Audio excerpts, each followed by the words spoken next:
Hi, I'm Bryce.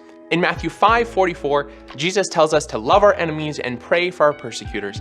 If that's what we should be doing, then why does the Apostle Paul talk about throwing hot coals on the heads of our enemies? Today, let's talk about the meaning of Romans 12:20.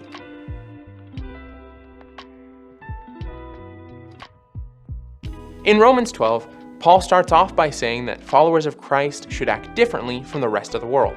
Do not be conformed to this world, but be transformed by the renewal of your mind, that by testing you may discern what is the will of God, what is good and acceptable and perfect. Romans 12:2. Then Paul gives a bunch of practical examples, and the key principle is first found in Romans 12:17. Do not repay anyone evil for evil. He emphasizes how we should strive for peace and to use good to fight evil, just as Jesus did. We shouldn't try to get revenge because that's God's job. Romans 12:14 says, bless those who persecute you, bless and do not curse them. Sounds like Jesus' message, right? Finally, we get to verse 20, when Paul says something a little confusing, especially considering he was just telling us to be a blessing to those who persecute us.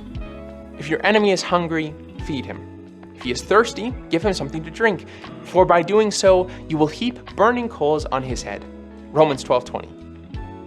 So, what's the deal? First, he says that we should let our love be genuine, live in harmony, and make peace with all. Then he says that by doing so, we're going to heap burning coals on our enemies' heads? That seems to really contradict the message Jesus teaches about loving our enemies.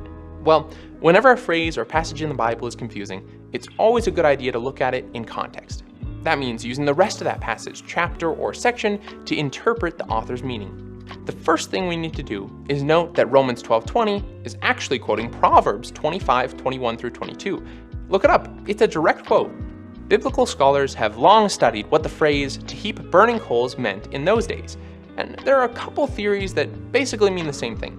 Fulfill the need to stop the conversation. In biblical times, keeping a home's hearth fire alive was a life-saving necessity. If someone couldn't keep their fire going, then he'd visit his neighbors while carrying a container on his head.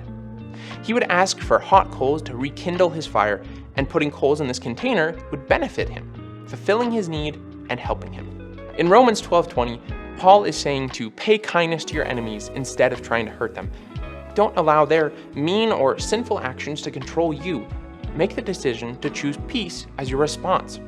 Rather than trying to get even or get back at them, overwhelm them with your kindness. The hope is that perhaps your kindness will destroy your enemy's cruelty by making him into an ally.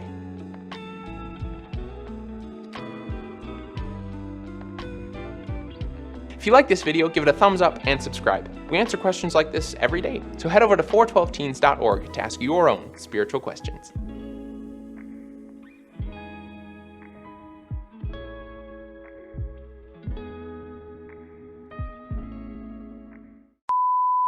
That seems to really contradict the message Jesus teaches about loving our enemies.